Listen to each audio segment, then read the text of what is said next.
Pembicara Netpi kita kali ini adalah seorang pria asal Bandung kelahiran 1990. Beliau sempat berkuliah di Universitas Widyatama Bandung. Tetapi dengan berat hati, beliau harus berhenti kuliah dikarenakan ayahnya sebagai satu-satunya tulang punggung keluarga di PHK. Perubahan drastis pun terjadi.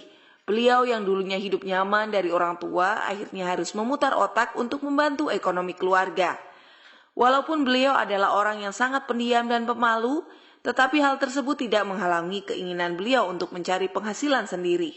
Dari mulai jualan kaos, jersey klub bola, atlet amatir, rumah makan, sampai bekerja menjadi waiters di salah satu resto pizza cepat saji pun beliau lalui.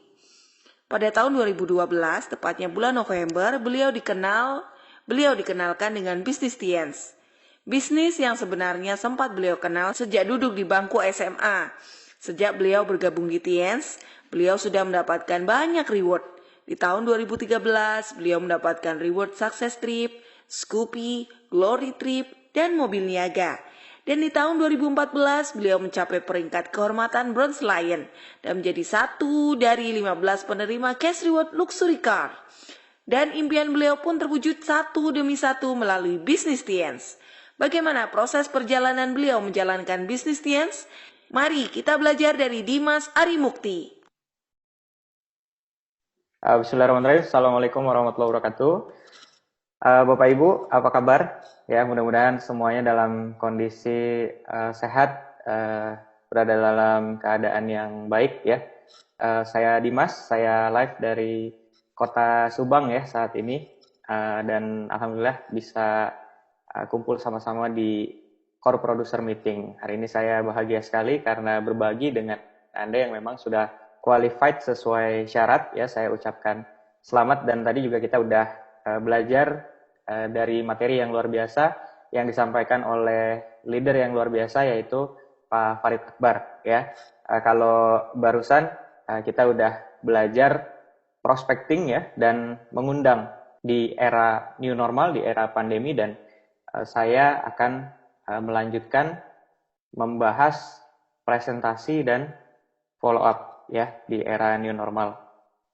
Kita langsung saja. Jadi presentasi sendiri tujuannya adalah memberikan informasi bisnis ini kepada prospek ya. Banyak sekali distributor yang belum juga presentasi itu udah bebannya luar biasa di kepala gitu ya. Kalau misalkan nggak diterima seperti apa ya. Padahal presentasi itu kita memberikan informasi ya, perkara dia menerima atau tidak itu urusan nanti gitu. Kenapa? Karena brand terkenal, brand terbesar sekalipun itu nggak semua orang di muka bumi ini beli ya produk dari brand tersebut gitu kan. Artinya sama seperti kita menjalankan bisnis ini ya, nggak usah terlalu beban ya bahwa semua orang itu harus menerima bisnis kita ya. Nggak mesti sebenarnya. Nah, ketika kita lagi presentasi, intinya kita menginformasikan bisnis ini. Nantinya akan ada yang menerima, akan ada yang belum menerima, ya kan?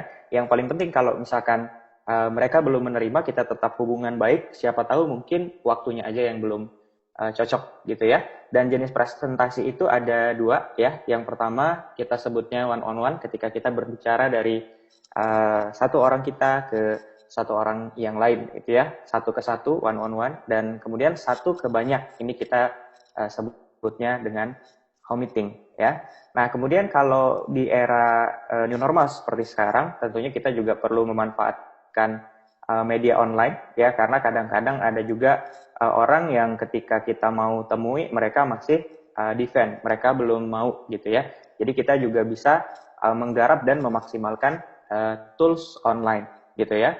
Yang pertama ya, tipsnya adalah install aplikasi meeting online, misalkan Zoom ya, yang sekarang sangat-sangat populer. Dan sarannya adalah jangan pakai email utama, ini untuk preventif, jaga-jaga aja. Kemudian yang kedua, untuk meeting maksimal 4 orang, itu bisa juga pakai WhatsApp conference Bapak Ibu ya. Nah kemudian yang jelas siapkan kuota atau wifi ya, karena ini akan sangat-sangat menunjang, mendukung sekali. Dan yang keempat, pastikan koneksinya bagus tentu saja ya, biar lancar gitu kan. Dan yang kelima, persiapkan tampilan video dan kualitas suara yang baik. Ya, jadi background yang baik, pencahayaan yang baik, kamera yang baik, kualitas suara yang baik, itu sangat-sangat penting sekali ketika kita meeting online gitu ya. Karena kalau misalkan hal-hal tadi kita tidak indahkan, estetikanya kurang, biasanya juga audiens kurang nyaman, kurang impress, kurang tertarik gitu ya, menyimak apa yang akan kita sampaikan. Nah, kemudian yang keenam, Bapak Ibu, sangat dianjurkan menggunakan laptop atau personal computer ya, karena fiturnya lebih lengkap ya. Dan yang ketujuh, jika terpaksa menggunakan HP, usahakan pakai flight mode gitu ya. Kenapa? Karena biar nggak ada gangguan gitu ya, ada WA atau ada notifikasi apa, terus kita kehalangan gitu layarnya kan kalau misalnya pakai handphone. Akhirnya apa yang perlu kita lakukan? Yang perlu kita lakukan ngegeser-geser handphonenya gitu ya. Dan itu kayaknya kurang enak dilihat gitu ya. Nah, kalau misalkan pakai laptop, pakai personal computer atau PC itu kan lebih aman ya.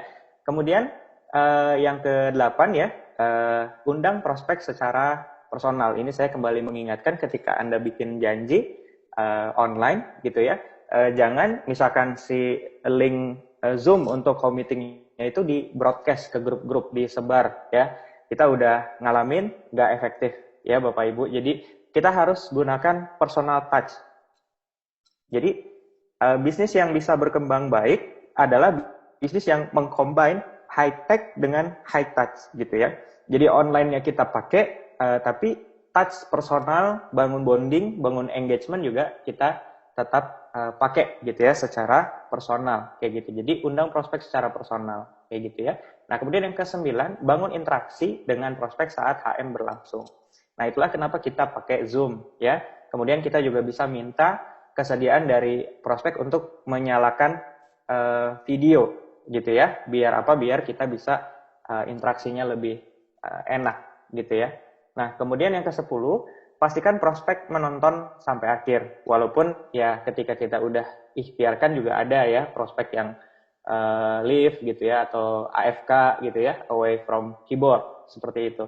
Tapi kita berusaha ya untuk si prospek ini bisa dengerin sampai akhir. Nah, misalkan yang bawakan adalah upline mentor kita. Nah, kita bisa mantau tuh ya, prospek kita masih ada atau enggak. Kalau misalkan dia nggak bisa nyalain videonya, mungkin kita bisa chat gitu ya. Misalkan apakah prospeknya itu masih mengikuti home meetingnya gitu ya. Dan lain-lain. Intinya kita perlu mengikhtiarkan si prospek ini menonton sampai akhir.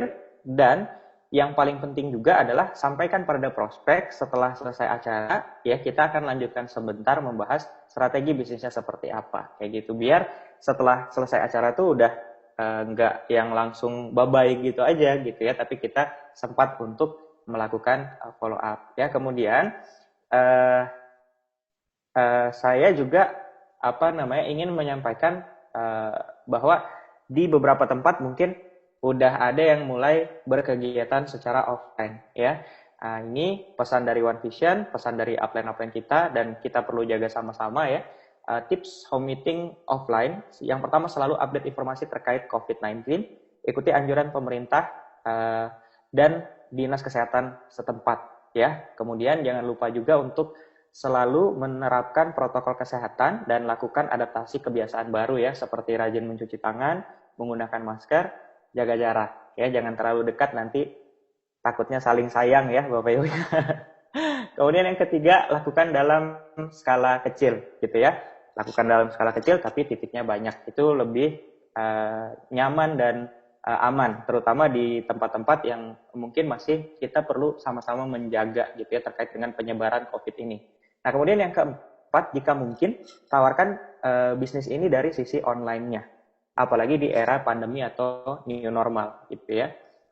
Kemudian yang kelima, buka paradigma prospek dengan menyampaikan peluang menarik bisnis di tengah pandemi dan era new normal saat ini.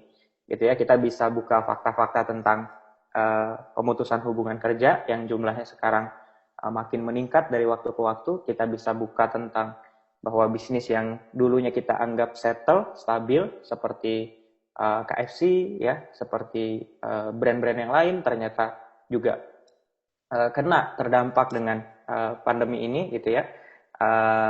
Tetapi bisnis kita malah mengalami kenaikan yang cukup signifikan gitu ya. Yang pertama karena memang didukung dengan industri yang memang pas gitu ya, dan yang kedua bisnis kita juga memungkinkan sekali untuk dijalankan dengan online ya. Kemudian yang keenam ya, promosi pertemuan hanya jika situasi sudah memungkinkan di daerah Anda. Ini untuk yang offline ya. Kalau misalkan belum memungkinkan, berarti refernya ke pertemuan online gitu ya. Nah, kemudian yang ketujuh, lakukan follow up maksimal 2 kali 24 jam ya. Nah, tips pertemuan offline, sekali lagi bagi yang sudah mulai menyelenggarakan OP offline, NDT offline, ya intinya event-event offline ya. Sekali lagi, saya menyampaikan selalu update terkait COVID-19 ini. Ikuti anjuran pemerintah dan Dinas Kesehatan setempat ya. Juga sekali lagi, poin yang kedua, lakukan adaptasi kebiasaan baru. Rajin mencuci tangan, menggunakan masker, menjaga jarak ya. Terapkan protokol ketat, tingkatkan kehati-hatian ya. Cek suhu di pintu masuk, atur saat masuk ya. Perhatikan pergantian mic saat impact, kan itu pegangannya gantian tuh. Kemudian mic juga ya, khawatir bisa dikasih bungkus kain gitu ya, kan ada tuh ya.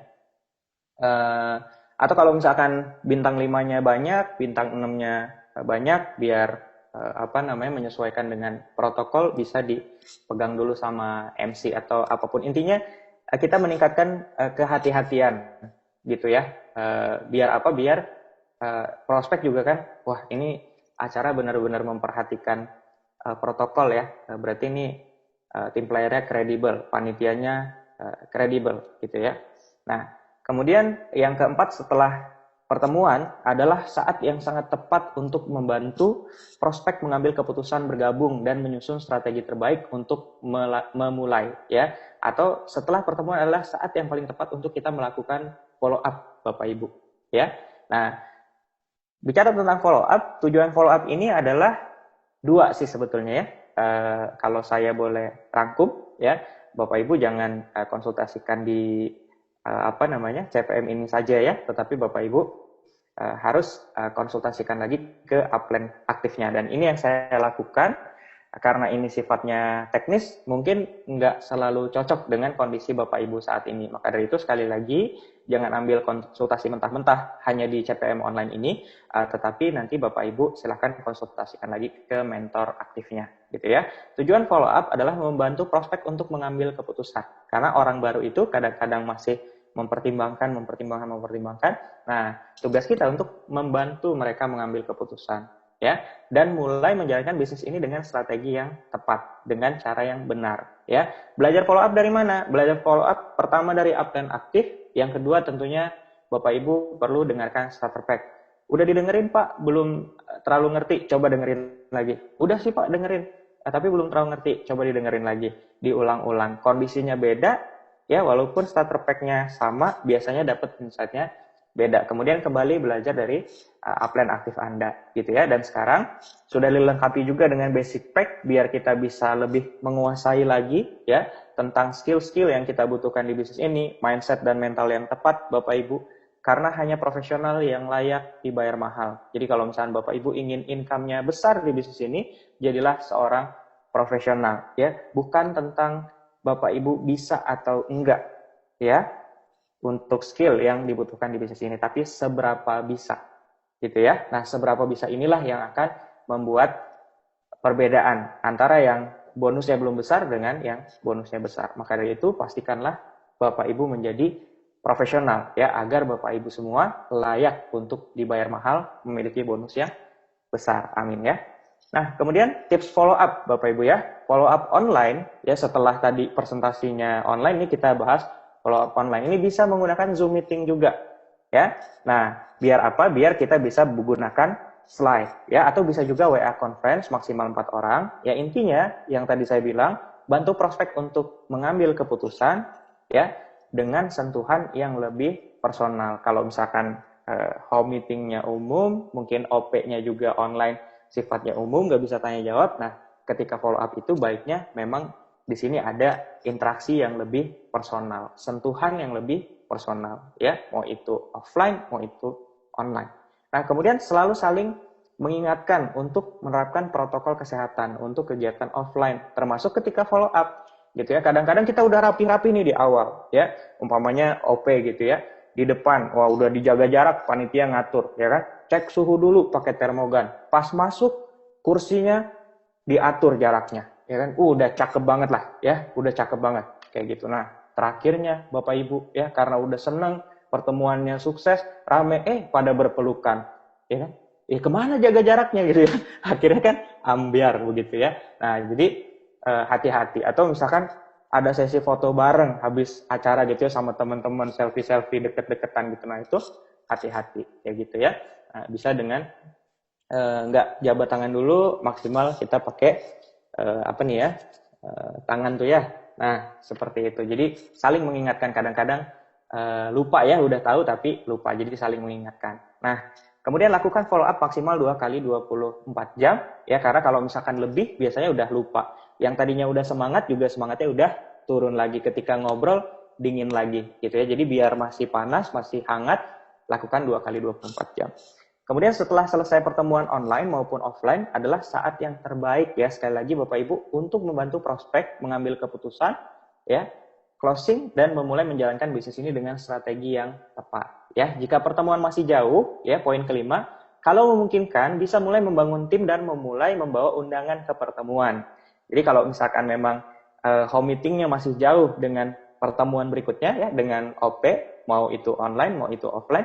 Nah kalau memungkinkan bisa mulai bangun tim gitu, bisa mulai bikin HM lagi sebelum si pertemuan itu tadi ya, biar nggak kelamaan, biar ke follow up juga undangannya atau calon downline barunya, calon tim barunya. Nah, malah kalau misalkan itu dilakukan, jadi pas ke pertemuan itu, si prospek ini nggak sendirian, tetapi udah mulai ajak undangan, ya. Dan yang keenam, tentunya pakailah alat bantu. Biar apa? Biar kita terbantu, ya, jelas. Nah, kemudian step follow up, ya, sekali lagi, karena ini teknis, mungkin cocok, mungkin tidak, tapi ini yang saya lakukan. Nah, silahkan konsultasikan lagi ke upline aktif Anda. Sekali lagi, jangan ambil konsultasi di CPM online ini dengan mentah-mentah. Ya, karena mungkin cocok, mungkin tidak. Ya, izinkan saya sharing, tidak bermaksud menggurui, tetapi silahkan ambil. Kalau misalkan mungkin, ya, ceritakan kepada upline, silahkan dijalankan. Kalau misalkan nggak cocok, ya pokoknya sekali lagi, ya konsultasikan ke upline Anda. Itu aja ya. Nah, step follow up-nya seperti apa? Ini tips dari saya. Yang pertama tentunya ice breaking ya, perkenalan singkat dan edifikasi pengundang. Misalkan kadang-kadang kita upline, mau follow up calon tim baru, nah tapi ada yang ngundang nih, ada si upline-nya. Jadi kita bisa perkenalan lagi gitu ya, dan edifikasi yang ngundang si prospeknya. Nah kalau misalkan memang kita mau follow up prospek kita sendiri ya, calon tim baru dari undangan kita sendiri, ya dari situ berarti lebih enak karena kan kita udah lakukan ice breaking di depan ya. Kemudian step yang kedua bisa diawali dengan pertanyaan. Nah ini pertanyaan favorit saya yang saya pelajari dari Pak Naga Sugara gitu ya. Kira-kira apa yang paling menarik? Nah, otak kita ini kalau misalkan diarahkan, dia akan mulai berpikir gitu ya. Kalau misalkan kita nanya, gimana Bapak Ibu, ada kendala? Kalau misalkan kita ngarahinnya ada kendala, ya artinya nanti otak undangan kita itu mikirnya kendala apa ya? Oh, akhirnya munculnya kendala gitu. Makanya yang kita tanya adalah, gimana Bapak Ibu, apa nih yang paling menarik buat Bapak Ibu? Nah, akhirnya dia cerita misalkan dari sisi income-nya, dari sisi bangun asetnya.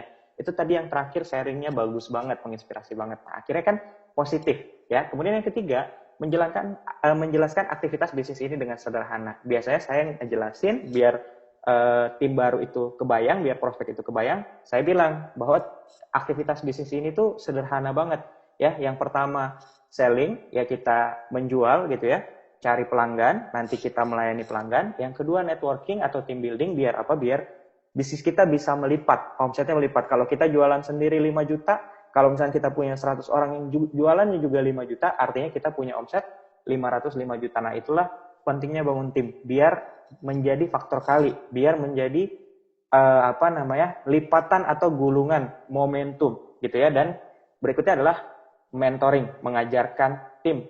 Diajarin apa? Ya diajarin selling, diajarin networking gitu ya. Nah, tapi biasanya ketika follow up saya nggak bahas tentang mentoring gitu ya, tapi saya kasih gambaran soal selling dan networking. Ya, selling pun nantinya biasanya akan ada event lagi ya, mentoring, selling, ngajarin tim baru untuk dia bisa selling gitu ya. Nah, kemudian yang berikutnya adalah biasanya saya juga kasih saran goals di awal yang mudah dan perlu dicapai sama tim baru. Karena kadang-kadang tim baru kita tuh secara impian juga belum terlalu kebangun, belum terlalu kebentuk. Jadi kita yang perlu kasih gambaran gitu ya. Misalkan kita kasih gambaran bahwa di bisnis ini kita bisa punya income yang baik gitu ya. Kita bisa punya rumah yang terbaik, kemudian kendaraan yang terbaik gitu ya. Sesuai dengan apa yang membuat prospek itu tertarik gitu ya. Tapi sejauh apapun tetap di langkah pertama. Berarti bisnis sebesar apapun tetap dimulai dari mengambil keputusan. Dan dari mengambil keputusan itu, kita perlu goal yang memang mudah dimakan, mudah ditangkap gitu ya. Nah, biasanya saya kasih goal awal itu sederhana aja ya. Selling 1000 PV dan rekrut 2 membership dalam waktu 1 bulan gitu ya. Dan kita juga bisa ceritakan alasannya. Kenapa sih harus 1000 PV dan kenapa sih harus rekrut 2 membership gitu ya. Semakin sederhana yang undangan baru kita tangkap, maka dia akan semakin mudah membayangkan bahwa oh iya ternyata simple bisnis ini gitu ya. Jadi jangan belum apa-apa prospek udah pikir aduh berat juga ya bisnis ini gitu. Nah, malah kan itu menurunkan kans untuk dia mengambil keputusan dengan segera. Gitu ya Bapak Ibu ya. Mudah-mudahan Bapak Ibu dapat sesuatu, mudah-mudahan bermanfaat. Nah, kemudian yang kelima, usahakan selling dan networking itu bisa berjalan paralel bersamaan. Ya, insya Allah bisa banget karena kita juga jalanin bareng mentor kan sama-sama. Nah, baru untuk bisa selling ya dengan mentoring ya, cara online atau offline gitu ya. Jadi apa namanya? Untuk bisa selling itu ya kita mementoring tim baru ini baik caranya online maupun offline gitu ya, dan ajarkan membangun daftar nama yang baik dari awal. Ini penting banget ya. Saya ngerasa banget ini ngaruh banget kalau misalkan tim baru kita itu bisa rapih langsung bikin daftar nama, kita kasih waktu mungkin 2 hari gitu ya, maksimal 7 hari. Kalau bisa dia punya 250 daftar nama yang tadi Pak Farid sudah jelaskan ya. Jadi biasanya juga saya arahkan coba di tematik gitu ya, teman SD, teman SMP, teman SMA kayak gitu ya, teman kuliah, itu teman komunitas. Nah, ketika tematik seperti itu biasanya 250 tembus ya, 500 pun bisa tembus. Dan ketika itu nanti ngundangnya juga enak, presentasinya juga enak, follow up-nya enak, bangun bisnisnya enak banget ya. Dilanjutkan dengan mulai melakukan aktivitas presentasi. Jadi setelah ada daftar nama, bisa lanjut bantuin tim baru kita untuk melakukan presentasi ya.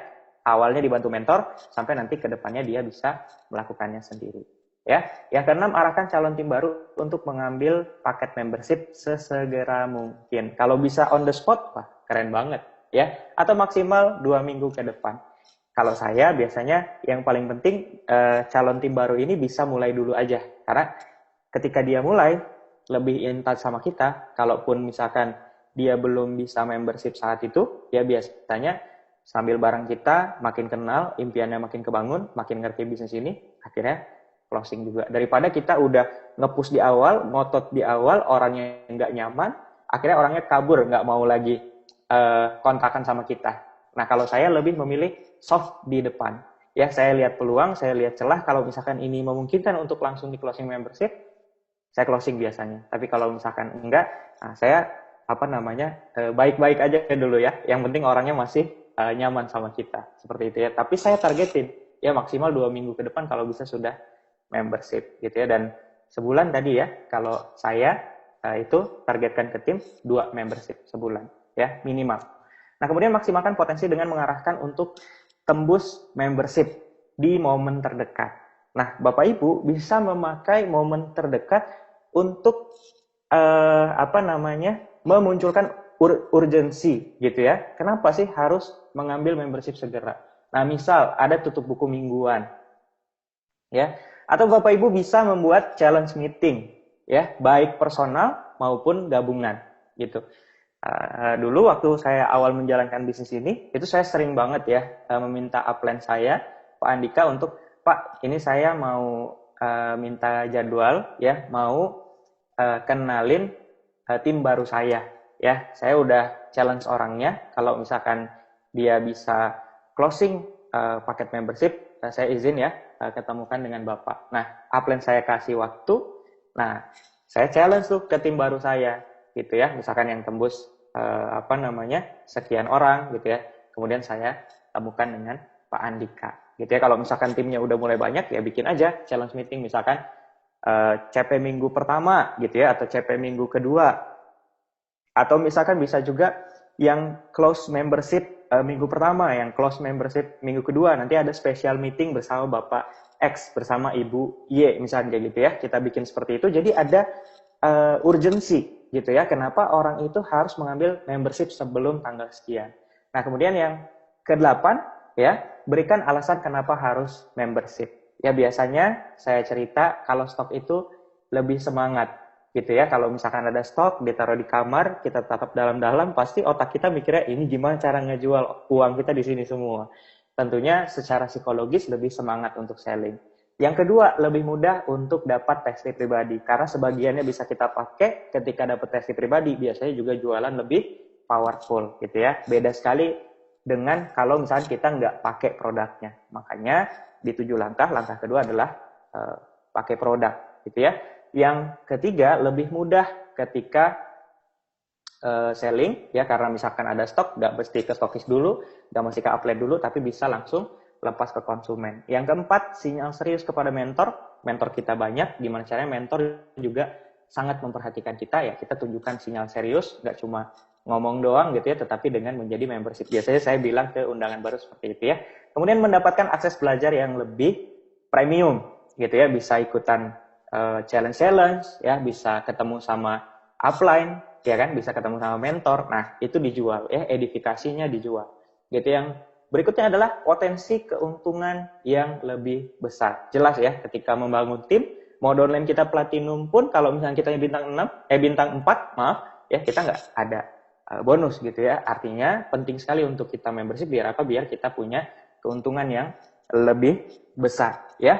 Yang berikutnya, budaya duplikasi yang baik dan powerful. Kita juga bisa ceritakan ke calon tim baru kita, kalau misalkan kamu ngambil membership, atau misalkan kalau prospek kita up level, berarti Pak, Bu, kalau misalkan Bapak, Ibu membership, nanti kan ketika bangun tim juga mereka akan nanya, kalau misalkan Bapak atau Ibu membership apa. Nah, misalkan Bapak Ibu jawab, saya membership silver karena saya serius misalkan. Nah, itu nantinya akan tercipta budaya duplikasi yang baik dan powerful gitu ya. Nah, karena orang itu biasanya untuk melakukan sesuatu, dia butuh why, dia butuh alasan. Jadi kita juga kasih tahu kenapa sih dia harus membership, dan hal ini ketika kita sampaikan, mereka akan mengerti betul bahwa oh iya ya, saya membership buat saya, bukan buat pengundang saya gitu. Nah, itu yang kita coba kejar ya.